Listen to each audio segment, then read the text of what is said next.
Hi, I'm Danny Fontaine, and if you haven't been here before, this is Pitch Masters, a podcast series featuring interviews with the leaders of the advertising, sales, and marketing industries to find out how they win business. This week's episode features Tommy Schaff, my mentor and founder of Major League Sales. He's one of the most sought-after sales coaches in the business. Tommy Schaff, what a pleasure to have you on the podcast. Thanks very much for joining us today. And for any listeners who might not know who you are, can you give us a bit of a brief background? Who is Tommy Schaff? Hey, it's good to be here, Danny Fontaine, on the Pitch Show. My claim to fame is I was the head of Tony Robbins' consulting firm, and chief strategy officer at the beginning of the last decade. I substituted as the person that Chet Holmes used to be. He was Tony Robbins' business partner, had a leukemia challenge, thought that he was going to beat it. He didn't. I stepped in for a couple of years, and then when he passed away, I cleaned up my work over the next year, and then I went off back into my own business. But that's kind of what I'm known for. In America today, what I mostly work with are companies that are privately held. I've moved to companies that are in the small cap business space, in that we could create tremendous valuations, and I didn't have to travel globally. In the pandemic, I made a little bit more of a switch, and that was to work with financial advisors, because as people were concerned about dying, more and more people wanted to work with their financial advisors. And so that was a good space. Now I do both. Fantastic. And the company that you run is, of course, Major League Sales. Yeah. How did you even get into sales in the first place? Did someone draw you into it, or did you fall into it? It's a great question. I grew up, my father was a merchant. He had a tractor store in a little state called North Dakota, frigid tundra of North America. He sold tractors and lawn and garden equipment. I used to work at the store with them, sell things door to door, pussy willows to older elderly ladies. I had paper routes, that kind of thing. But I got my first start at IBM, actually, where you work today. Okay.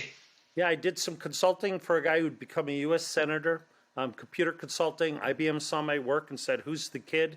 And I had the opportunity to launch the software division for PCs.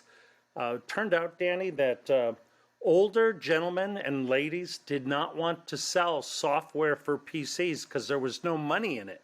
They wanted to sell only big, like VMS 341, 3041, those kind of things.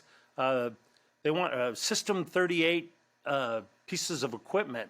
But they couldn't. They said, there's no money in the software for PCs. So they got young kids to do it. I worked there for about a year and a half, and then I moved on, graduated. I did it as a co-op student in college. So where would you say you really cut your teeth in sales? Is there a role where you remember some early learnings and you think that transformed me? Well, the first part was actually IBM. You know, contrary to today, Danny, I'm old. When I started with IBM, they thought you would work there for 40 years. So you didn't have interviews. You had your interviews, and then you went to a physical. I remember going to a physical, full naked physical, to get all checked out to see if they would hire me, because the idea would be like, let's make sure they're healthy because they're going to be with us forever. Wow. Could you imagine doing that today? No. Back in that day, then they trained you like you were going to be there forever. Think about this. I'm a full-time college student that's going to sell full-time at the same time.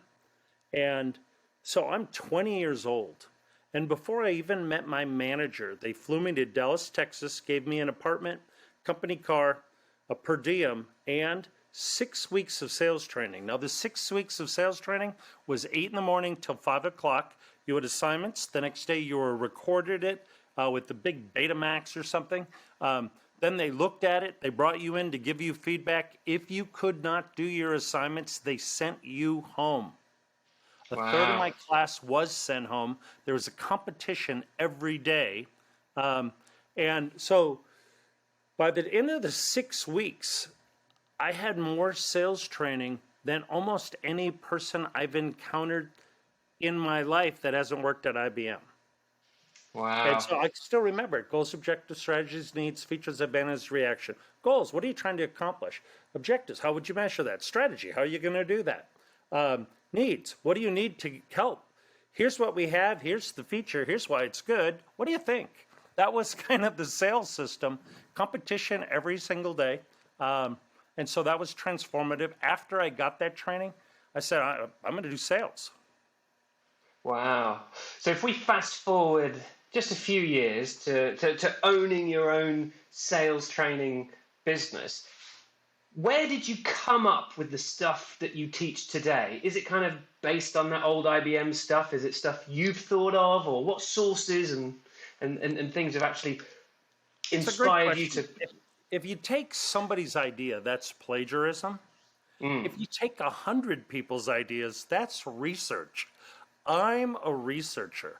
I've had the great opportunities to study, one-on-one for years with Chet Holmes, to be coached personally by Tony Robbins, one-on-one, like on a couch, 6'8" guy, talking and spitting, talking to me, saying, you need to do this.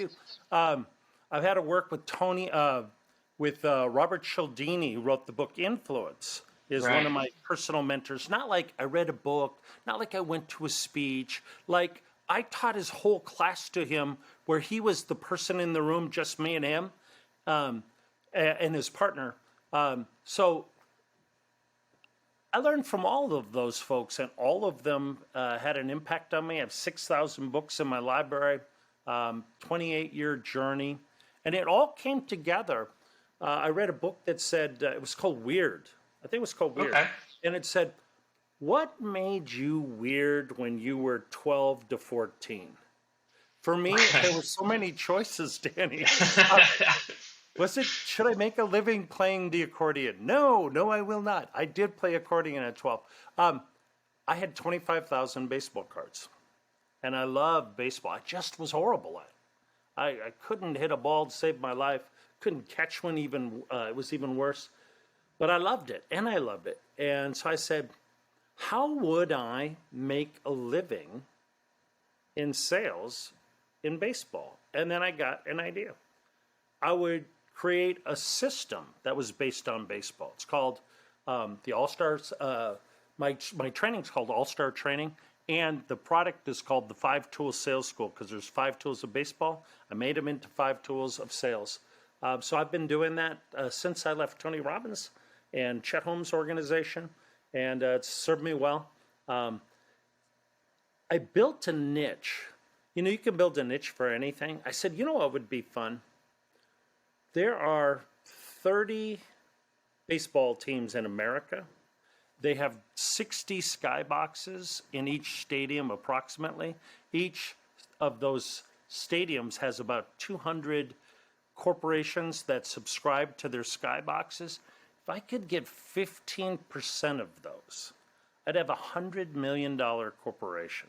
So I was like, I am going to, if I can't teach sales training to people that buy baseball skyboxes, knowing more about baseball than almost anyone I know, then I should just quit.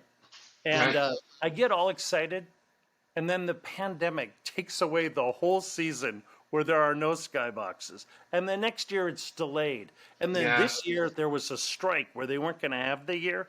But God is my witness, Danny. My niche for baseball skybox owners, my specific niche, it's going to go crazy next year. And I'm looking forward to where life takes me. Wow, that's fantastic. So there's a couple of things that... I was on your Major League Sales at a previous organization. I don't know whether you met Jay Swan from a Skybox or from somewhere else, but he was leading Kinnan Carter at the time, and he got you in to come and teach us all how to sell. Now, at that point in my career, I'd been reading a lot of books. I'd had quite a lot of experience on the ground. picking up stuff from 100 sources, like you say. But your style and the content of your course was really quite different, in my opinion, from all of the other things I'd read, because nowadays a lot of things feel quite fluffy, and it's all human first and user needs and all of these things that are very important. And whilst your stuff includes that, it also feels a bit more kind of cutthroat in terms of clients, especially in the sense of how we qualify things. So your kind of mantra, from my own notes actually, were presentations are to confirm, not to convince. Yeah, you know what? I forgot. I wondered if you forgot that, because I was like, why is he inviting me to a pitch show? You left an indelible mark on me. And my world is pitching, literally the pitch and the stuff around it, yes. But how can we convince an audience in 90 minutes and use emotional connections and things to convince them? So tell me about the flip side of the coin from your perspective. Well, do you mind if I go back, tell you a story? The first time I saw $1 million pitch, I was at a Carmichael Lynch advertising. I was working on the McDonald's account. I was a junior person on it. But the account team next to me was going after the Isuzu car account. Now, they spent over $1 million to go after that account and lost. They bought Isuzus, and they had everyone in the agency drive them and run them into walls, and like they did all this stuff. You're like, how was it? They were doing research. They did focus groups. They did all this stuff, and they lost. In fact, when they came into, they had a thesis. You show these cars and you say these platitudes, and no one even notices. So what they did is, in their presentation, they showed like 10 car commercials, and they changed the audio tracks. So they showed a commercial, but played somebody else's, rhetoric, and nobody noticed. Right. And they're like, you spend billions of dollars on your commercials, and no one even notices, including you, that the words didn't match the cars. Like, what's the problem? When I saw them lose, I was a kid, and I was like, what good does it have to have flash and prance and invest and do all this if you're not talking and finding the real problem and getting them to own it? At that time, I made a decision, and that decision was that I wasn't going to jump up and down for people and show them like speeches and things. By the way, I can. I trained at Second City for 5 years. I did singing telegrams also in college to make a living. Like, I could sing, I could dance, I could do stand-up, I could do improv. I'm funny, and I spoke after Tony Robbins on 4 continents. Right. I can pitch, but I don't. And the reason I don't is because I don't like to work for nothing. I like to win. So I only go to pitch if we're going to win. And what I do, so it's qualify first by saying is, speeches are to confirm, closes are to confirm a decision that's already been made, not to excite them. When you leave a meeting presenting and go, oh, we were awesome, we're going to win, I just know it.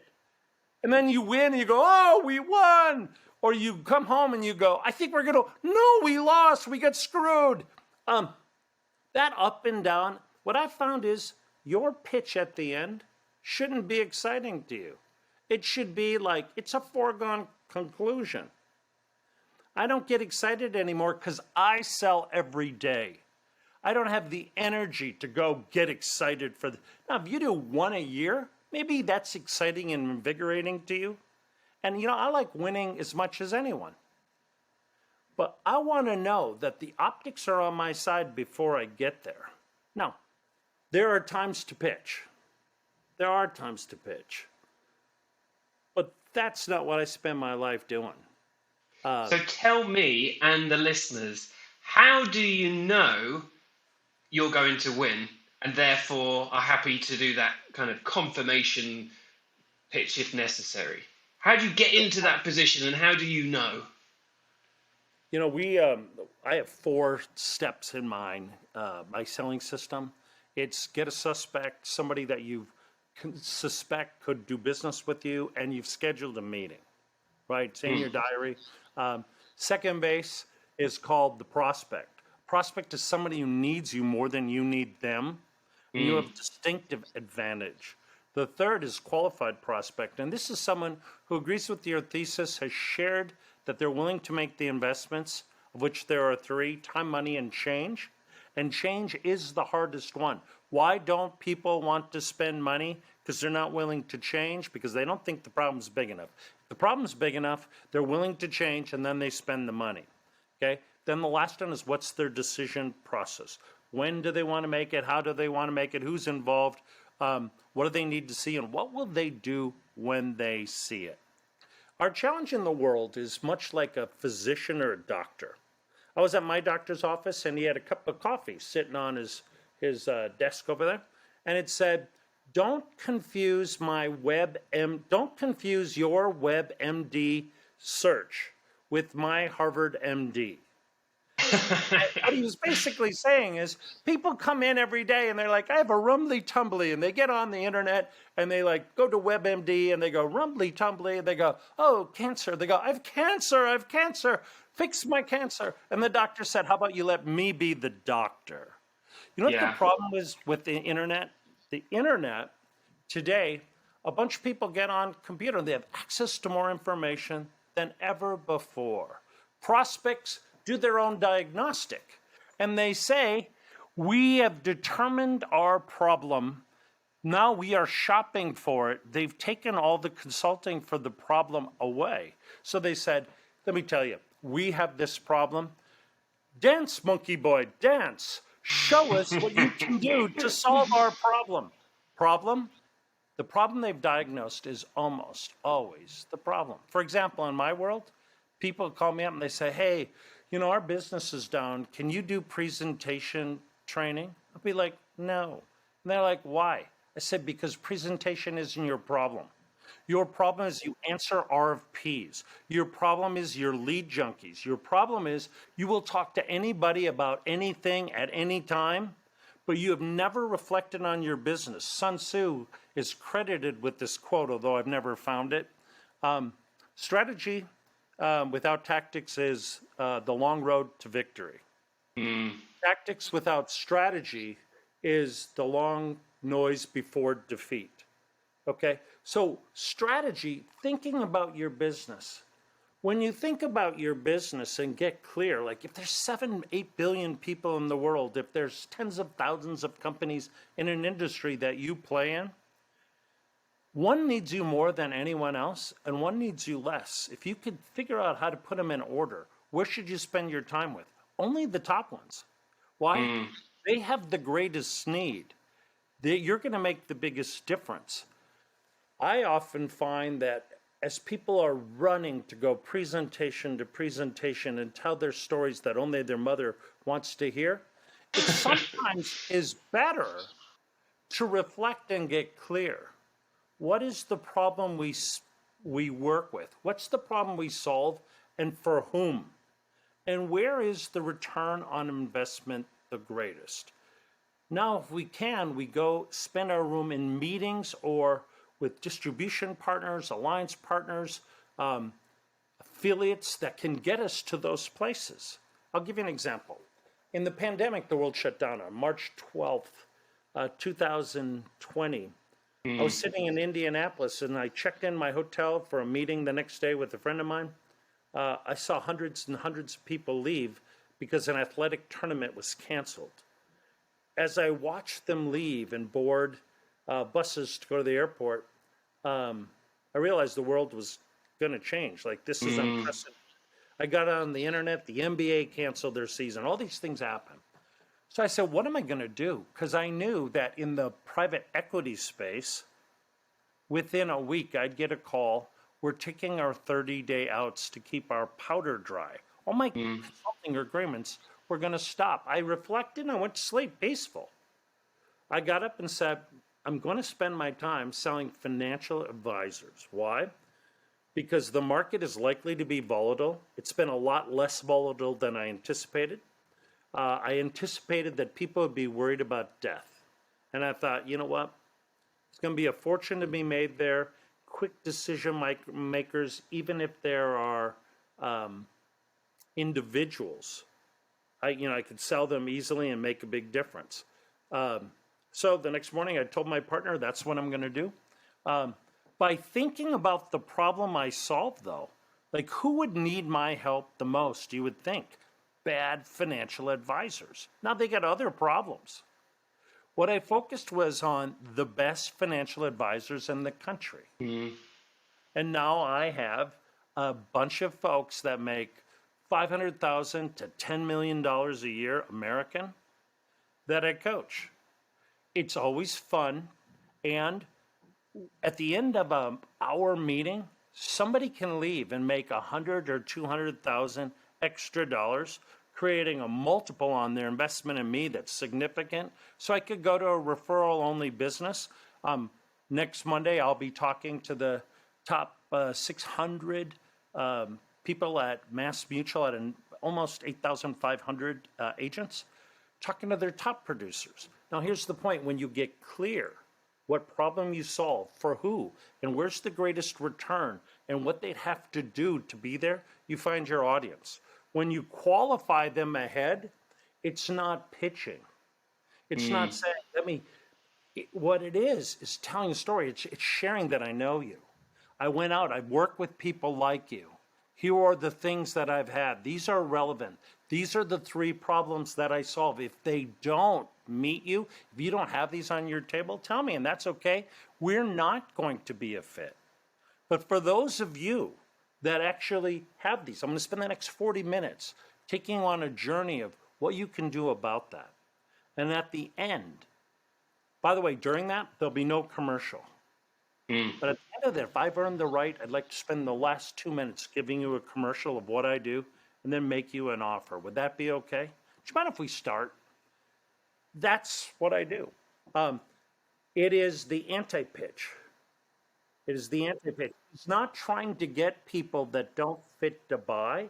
It's not premature ejaculation where you jump up and down and speak. By the way, I followed Tony Robbins, man. Like, I tried the jumping up and down. Fat guys should not jump up and down. So it's really interesting, though. But I have a question then. So say you found a definite user need. You found a niche, and you've got a willing group of people ready to listen to you. Do you still need to create an emotional connection of some sort? Do you still need to kind of draw them in, or is it a case of being analytical, just laying out the facts that you already know, laying out that problem that you've got a solution for? Well, actually, that presupposes that we haven't created emotion doing that. When I say to people, when I talk to top producers like yourselves, and there's a reason for us to talk further, despite the fact they've been through myriads of training across the world globally. It's only because they have one of 3 problems. Here's the first one. There was a guy named Danny, and this is the saga of he couldn't get in front of people. And here's Peggy Sue, and you know what? Her deals, she closed a bunch of them, but they were all small. And they took her to small clients. And the better she was, the harder she worked, the more tired she was, and the more she hated her life. And the last one, it's John. And John was mad because the deals that were sizable that he liked, they took forever to close. I don't know. Can anyone relate to those stories? Let me tell you how I got here. I chased a whale once. I would tell a story. I'd tell a story of, when I started my sales career after IBM, I sold life insurance. And I'm 23 years old or something. I'm broke. I'm living with 3 guys from my fraternity house in college. We have all of our used furniture from our parents, that they didn't want, that was in a spare room. We assemble it. In the fridge are 2 pieces of pizza that are moldy and like 8 beers. And somebody needed to clean that bathroom. You know what this room I'm talking about? None of my friends were married, and I was 600 miles, away from home. I didn't know anybody.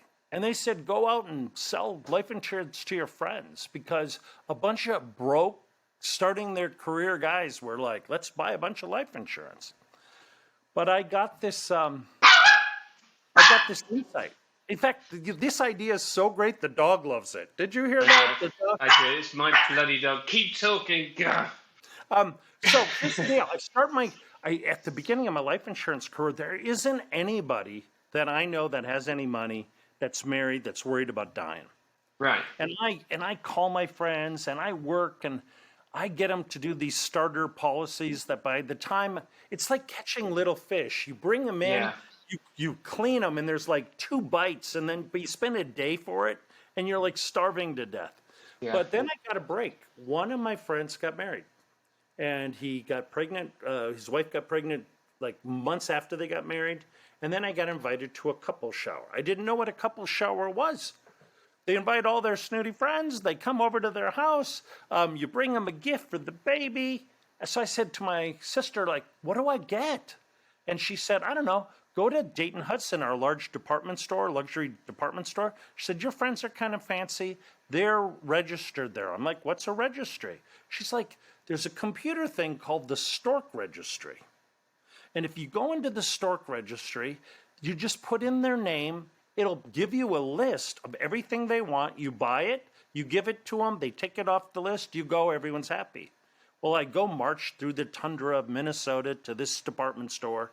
I put it into the computer, and the S's come up. And it lists every S that's registered currently. And it's just their city. So I go to the cities that have the most money. And I click on it, and not only did it tell their name and what gifts they wanted, but in 30 years ago, the world was stupid.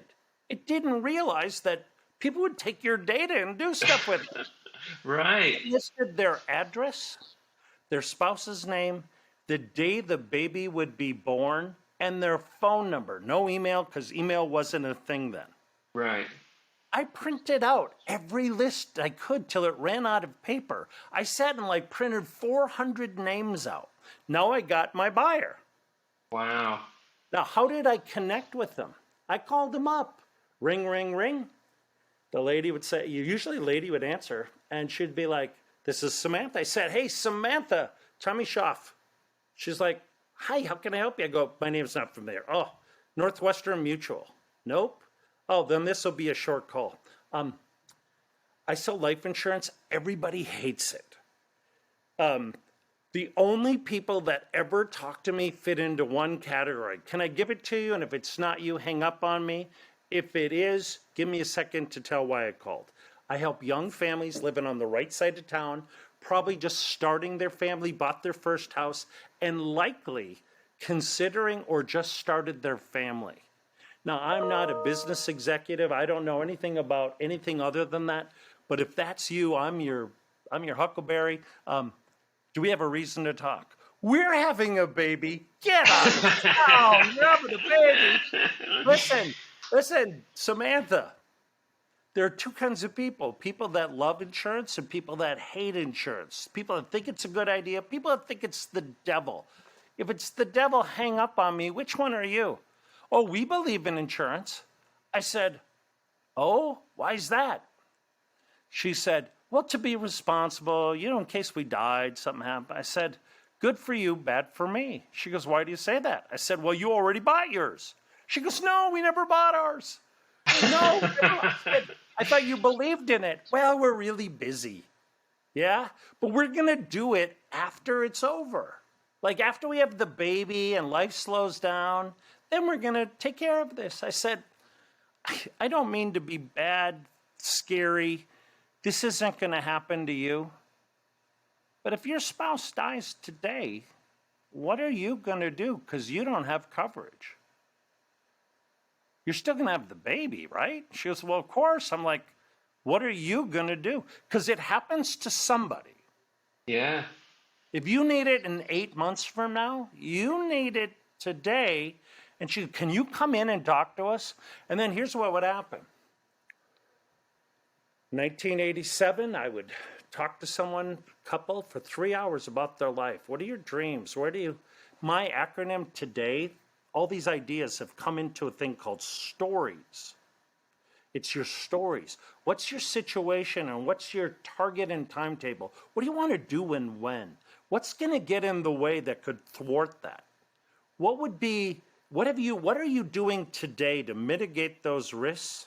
If you do nothing, is that reasonable? If you do nothing, can you live with the potential outcome, realizing it doesn't happen to everybody? Is this something you care about? Let me see if I got this. Here's where you are. Here's where you want to be. Here's what's getting in the way. Here's what you've done or doing right now. Nothing. Here's the impact if something happened. You don't like that. Here's why. How did I do? Scale of 0 to 10. 0 is clueless. 10 is, do you stalk us? Oh, how did I do? See, there's no pitch in that. The greatest presentation that will ever be done in history is the one where the prospect presents to you. Now, in complex, very large, multiple $1 million sales, of which I've been in many that are over $100 million, we got to change some of that around. But in smaller sales, at the time I was selling maybe a $6,000 solution, life insurance first year premium, that made me $5,000 a night. I would do that 2 or 3 nights a week in 1987, and I was 23 years old. Wow. I won some awards. They said, let's have you present. So I presented. They said, no, take him off. We do not want people doing that. We do not. Yeah. You know, they did not like, especially, hey, if you die, you know, if your husband dies, are you going to be okay? They were like, you can't.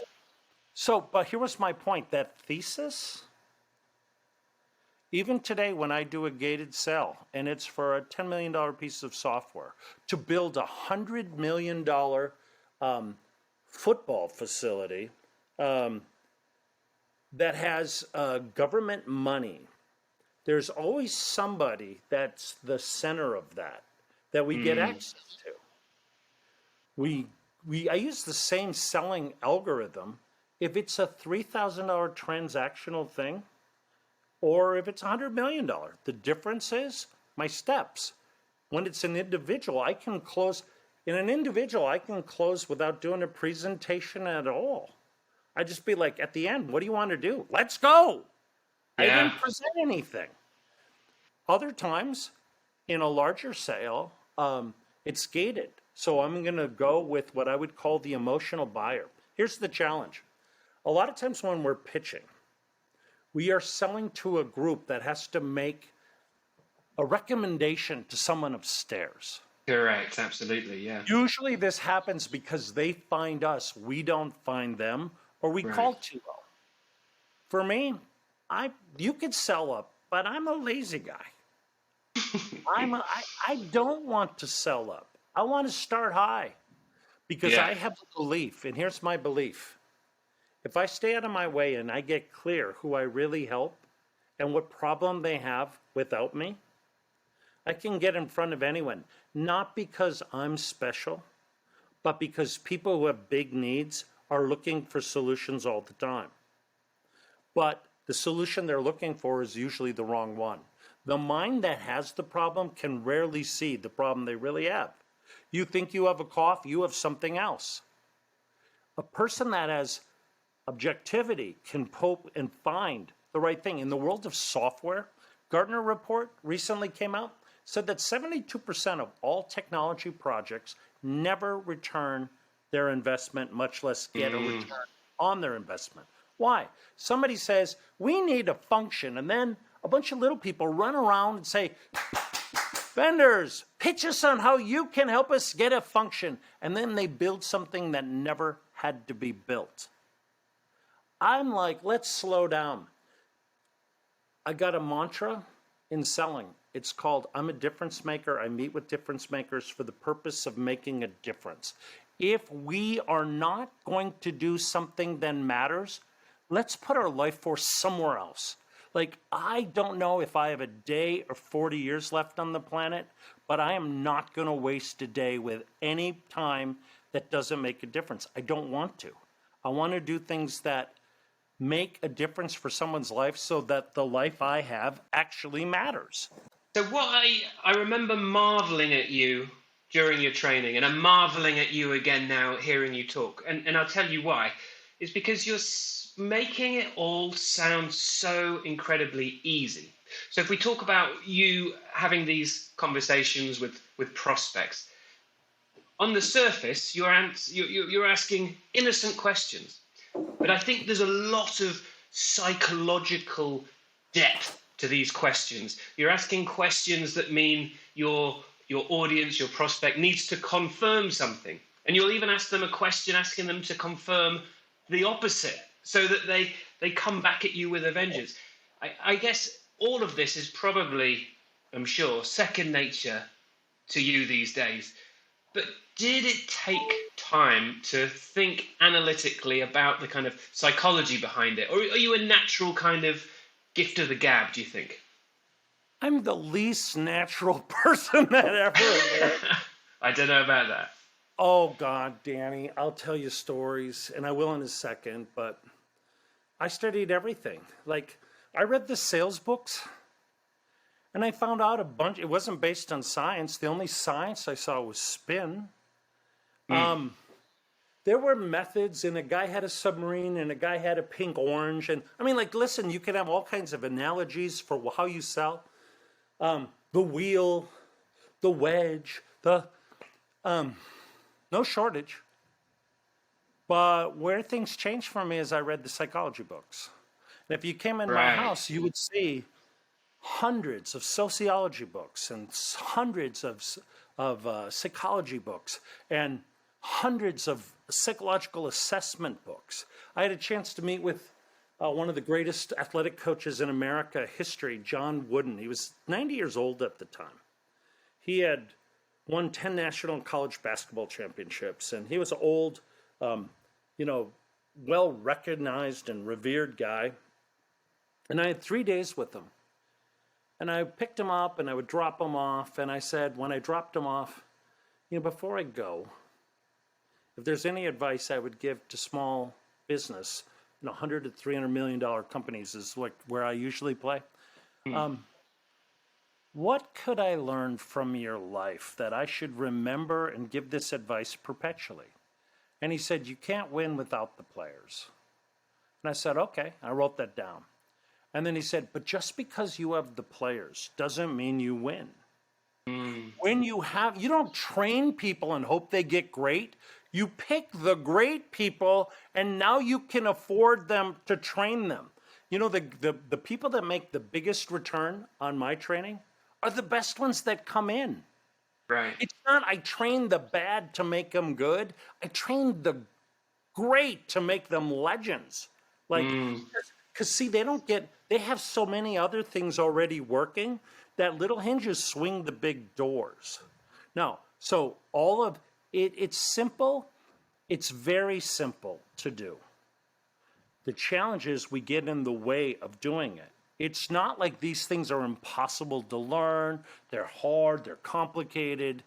But we bring our beliefs in. And to deconstruct beliefs that we put into our whole person, that's hard. It takes a while to audit those out. But I know it's possible, and I know it for this reason. As a kid, I wasn't well liked. I remember trying to join this Catholic youth organization called Columbian Squires, and they had never not let somebody in history. But I changed from the Catholic school to the public school, and I told my mom and dad, listen, they're not going to let me in. I left the Catholic school. Like, they hate me. And they're like, no, they let everyone in. Plus, your dad's a bigwig, in the parent club. I went in, and I didn't get in. I pretended I was in. I would go drive with my dad, and 3 miles from out of town into the city, and he'd go to his meeting, and I'd go to the library, and then I'd come back. Wow. I did this for 6 months because I couldn't tell my dad that I couldn't get in. Eventually, an adult saw me, and they go, hold it. I've seen you around. Did you tell your parents that you're going to the meeting? Well, then they beat the crap out of the kids and made them take me. Now, Danny, does this sound like the natural? Listen, the next year, if it's bad not getting in, it's worse having someone make you take you. Oh, God. But I will tell you that over time and experiments, I became the state president 2 years. I was in 6th grade at the time. When I was a junior and senior, I was the state president. I won a national awards in that organization that wouldn't let me. In high school, I ran for class president 4 times and got beat by a drug dealer 4 times. I ran for the You can't beat that appeal, though, I guess. I was the guy who wanted to be the leader, and people thought, take a break, dude. We don't like you. I wanted to be the boy state governor and the state this and that. I ran for everything. And then I started saying, what's the deal? And not unlike Jay. By the way, you work for a guy named Jay? Yeah. I once asked him, his name was John, by the way. Right, I never knew that. Jay Schwan we're talking about, yeah. I never knew he was called John, actually. There you go. Yeah, I said, what's the deal? He said, I was little, people picked on me, and I went to college, and I decided I would just become a new person. So I became Jay, period. And then I decided who I would be. And I'm like, it worked for him, because he created a heck of a company. I worked with them at Solstice, and that's how I got brought over to St. Ives and Kinnencarta. But he rechanged. I said, but see, I kind of did that in college. I said, okay, I'm starting over. And then after I got out of college, I had these metamorphoses that it's kind of like you're the caterpillar and you shed your skin and you become the butterfly. And then I did it again. And then I did it again. And part of it, I don't know if this is even helpful, but part of my journey so that I become pitchless, or when I became pitching, I would be more authentic, came from a children's storybook called The Velveteen Rabbit. Oh, I know this story. Yeah, so in this story, there's a little boy and he's sickly. Maybe he has like the plague or something. He's got maybe tuberculosis. He's sick and he's in his bed all the time because he's sickly. And he has this little lovey. He has this little fake rabbit, warm rabbit, hug it and snuggle it and make him get comfortable. And during the day, he would look out at out the window and see the rabbits running around, and he would revere these rabbits. And at night, the toys would talk. The toys, he had toys. He had toys with buzzers and like sirens and sharp edges and plastic and all that. It's almost like Toy Story, right? It's like there's a Woody, and there is the Woody is the little rabbit basically, and Buzz Lightyear are the rest of the toys. And they talk and they say, "What's it like to be real, Danny? What's it like? What's it like?" They address these questions to a character, the rocking horse, called the Skin Horse, for he had real skin. He used to be a real horse, and now he was a rocker. They said, "Skin Horse, you were real. What's it like to be real?" And he said, approximately in the book, "Well, it doesn't happen for a lot of people. Usually it happens when you're old. Your eyes are falling off, and your seams are split, and all your fuzz is worn off. But they don't care. They don't care because you're real." Well, I read that book. I did some transformational psychology experiences. You might have known it as Esther. Today it'd be called Landmark Forum. And I thought about this Skin Horse, and I thought about it, and I said, my problem is that I wasn't real. See, I was a natural pitcher. If you know disc high I was be the center of attention even when people didn't want to. I wanted to be noticed. I wanted to be charming. I wanted to be recognized. I wanted people to clap for me. That's why the comedy and tragedy, the pictures from theater are exactly the opposite, but they're the same. You show me a great comedian, I'll show you a person with pain. Well, I was that person. I was using the stage to do those things. And then one day I said, Danny, what if I didn't have to? What if I just told the truth? what if I just said what I believed and quit prancing and quit caring? What if instead of trying to get everyone to love me, I just figured out who would and I looked for them? You don't have to sell people that love what you do.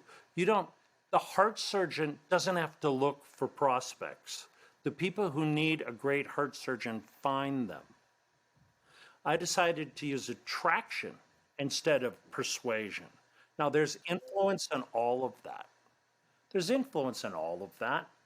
But I don't use influence to sell somebody I shouldn't. I use influence to find out if they have the problem I solve. I stopped being a person that talked about being a problem solver, and my ethos, my persona, the who I am, began, I am a problem finder, and I have two jobs: find a problem and find out how much it costs. If there will not be a return of investment, if there will not be a return on investment, if it doesn't have something that's so crazily on their side of the equation, there are other people that I'll make more of a difference for. Who can I make a difference? As a person that wants to do big things in the world, Danny, I would like to have riches and I would like to be remembered. I'd like to do all of that, but not because I run around beating my drum, but whatever I've given, I'm a good steward of. If somebody gives me $1, I want them minimally to get 10 more, or else I don't want to go. Sometimes that's 100, sometimes it's 1,000 to 1. When you give people 1,000 to 1 return, they tend to remember your name and tell their friends. So I don't have to pitch for that. What I actually have to do is anti-sell. I don't have to pitch them, I can do it. What I need to pull it away and say, don't do this if this isn't a big enough problem, or if you could do it yourself. I'm doing things I want to do things that matter to someone. If you think you're better off by yourself, do it. I dare you. Do you feel lucky? Do you, punk? It is the Clint Eastwood of selling. Yeah. There's a thing called high-quality dyadic interaction. And high-quality dyadic interaction, summarized, there are 3 words and they're like circles: competence, character, and concern. That's what the 3 are. And what they're basically, people ask you, character, do I trust you? Do I trust you? When the speech is about you, no one trusts you. When they only tell you the good things, no one trusts you. So you have to tell people, if you want more trust, you admit to what wasn't great for you. In this opportunity, I told you I was not liked. A group didn't let me in. I was the first one, and I lost all these elections in a row. A, it's true. B, it explains my backstory of why I did all this work. It makes it so I can trust this person. By the way, I don't get smaller because of that. Me admitting my weakness makes me bigger. Yeah. So that's character. Concern, do I care about you? If I pitch to try to get business before I learn what your story is, what your problems are, I care about winning. I care about economics. I don't know you. But if I make this about you, or if I'm in a big room and I say, hey, listen, I did not have a chance to talk to all of you, but I had a chance to talk to some people before I came here. And when I talk to them, by the way, I want to thank so-and-so, so-and-so, so-and-so, so-and-so, so-and-so. Here are themes that came up. Today, I'm going to speak to those themes because that largely works in this room, I think. If this isn't for you, I hope you enjoy the next hour and a half. I help people that have this problem, and Molly had this problem, and this other person chose to be anonymous, suggested these. By the way, show of hands, how many of you can relate to that? So those challenges are hard, and it can be difficult. By the way, I know because I've been there. This is my story. And these are the challenges that I had. Not made up, not like, my challenge. We didn't have a ton of money. My mom loved my dad. They've been married 60 years. Like, come on. Like, what problems? Nobody died. We don't have cancer. My siblings have all been married over 30 years. I've been married 27. But you know what? There were the imperfections, so you share those. Yeah. Then people go, I like this guy. See, concern and competence. That's why I spent my life learning these skills. Because I had a wound, and now I don't. And I hope that somehow this will bless you. The last one is competence. Do you know what you're talking about? Do you know what you're talking about? So I only talk about things I know. I do some pitching, but it's not what I would say is any part of my identity.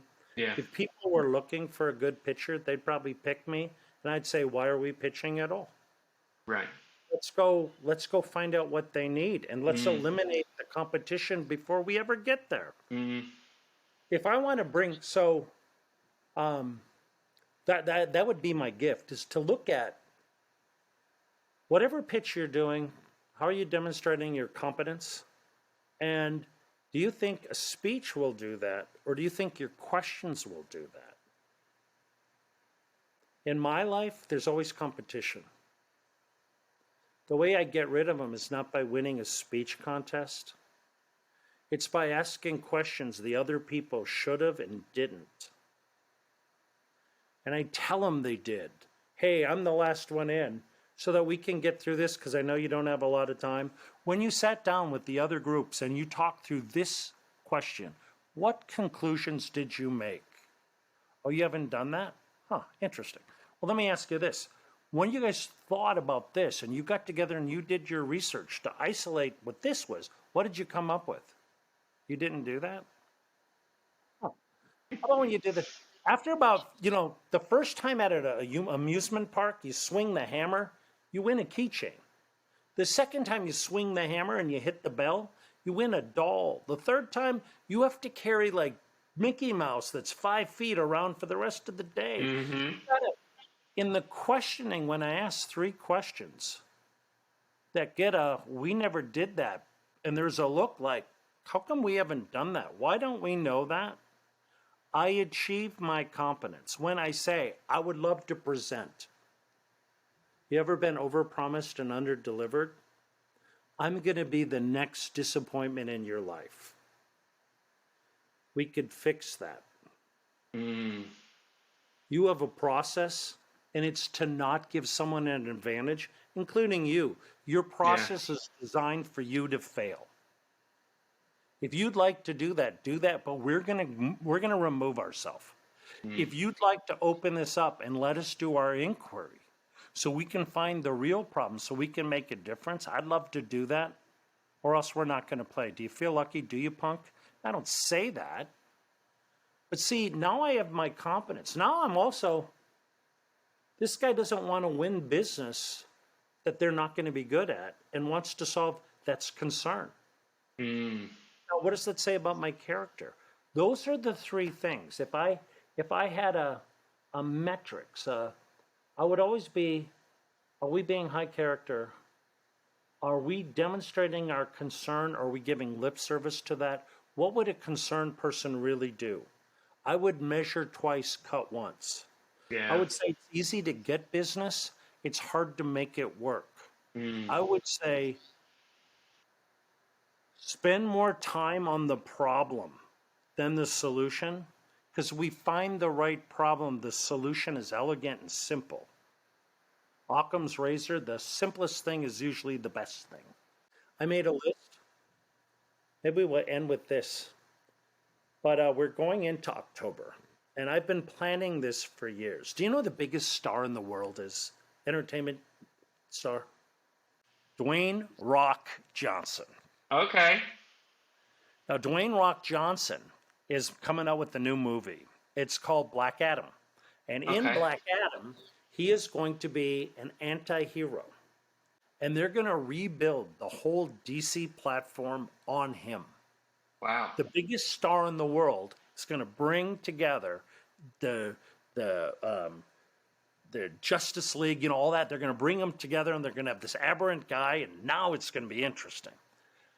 I was like, he's the biggest star in the world, the most charismatic guy in the world. He's successful in all ways, hasn't done anything really bad, admits to the sins of his past. He's the perfect hero. So what I did is I went out.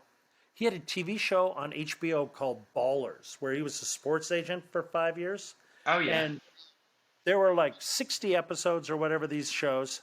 And in every one, Mr. Muscles comes in with these ridiculous, amazing suits. Like he is well dressed. And then it's like every show, it's like, and they're loud, they're green, they're plaid, they're like, but he gets away with it because he's got style. I think, what a bunch. I hunt down the studio. I said, what'd you do with all the suits? Well, here's what I'll tell you. I have 52 suits in this office of Dwayne Johnson's. What? I have 59 of the shirts from that show. And I have 32 pairs of his shoes, size 14s. And you know what's going to happen? In October, I found a list. I did my research. Who are sports fans that have companies that are 100 to 300 million who have liked Dwayne Johnson on Facebook. And I got my audience. Wow. And you know what? Some of them are going to get a shoe. Hey, I'm sending this rather large shoe to get my foot in the door at your place. But before you throw it out, look at it as a gimmick. This is not an ordinary shoe. Besides its huge size, it happens to represent the foot of the biggest movie star in the world. Do I have your attention? Yep. The reason, this is Tommy Schaff. I'm a sales trainer.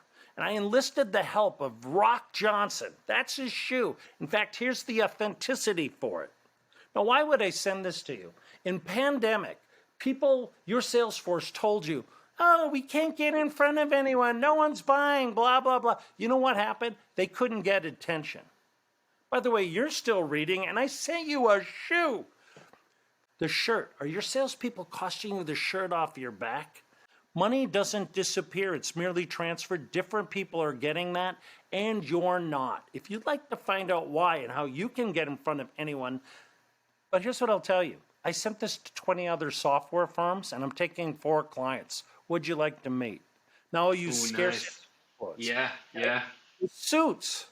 For my really great people, I'm going to send them a 7-foot box. And in it's going to be a mannequin, and in it's going to be a suit. 2 people, I have Dwayne Johnson's suit from the Oscars and for the Emmys and for the American Globe. Wow. So a couple of them are going to get like purple velour tuxedo suit that you could see like. So I'll send it to them, and the letter will be in the pocket. So when you stick it up, be like, I bet you never got a box like this before. Well, it's going to get weirder. The reason I sent you, and you're reading the letter, you saw it, go open up the left-hand pocket. Because when you open up the left-hand side, you're going to see Dwayne Johnson's name in there. I didn't sew that. It's his. Wow. Now, why would a sales trainer in the Midwest send a 7-foot crate with a mannequin with Dwayne Johnson's suit to get your attention? By the way, if you're bored, quit reading now. I'm just going to fuck with them. And you know why? By the way, you know what, Danny? When I write these letters and I think about that, you know what I do? You know what I'm thinking in my head, Danny? Well, tell me. I'm thinking I'm having a crap ton of fun. Right. And when I call to follow up, guess what? It's going to be fun. Is it going to be rejection? No. Is it going to be an adventure? Yes. Would I pay for this crap? Yes. Here's the ridiculous thing. I bought all that crap for $18,000. It's going to probably cost me $35 to $40 to send it. But let's say I get $60,000 into it. I get 150 at-bats. 150 at-bats. And any client is going to be worth $500,000 to $1 million profit to me. Mm-hmm. Do I care? What stories do you think I'll have 2 years from now? Tommy, it's been an absolute pleasure. Always love to listen to your stories. like I said, you've been absolutely inspiring. And I think anyone listening to this podcast will get a huge amount out of it, way above and beyond pitching. So I want to thank you again. And perhaps next year at some point, you can come back and you can tell me about how these Dwayne Johnson items of clothing went, and bring back some fun stories about those adventures. I would love to. It's going to be great. Although we for sure, I'm telling you, I'm writing you down, Danny Fontaine.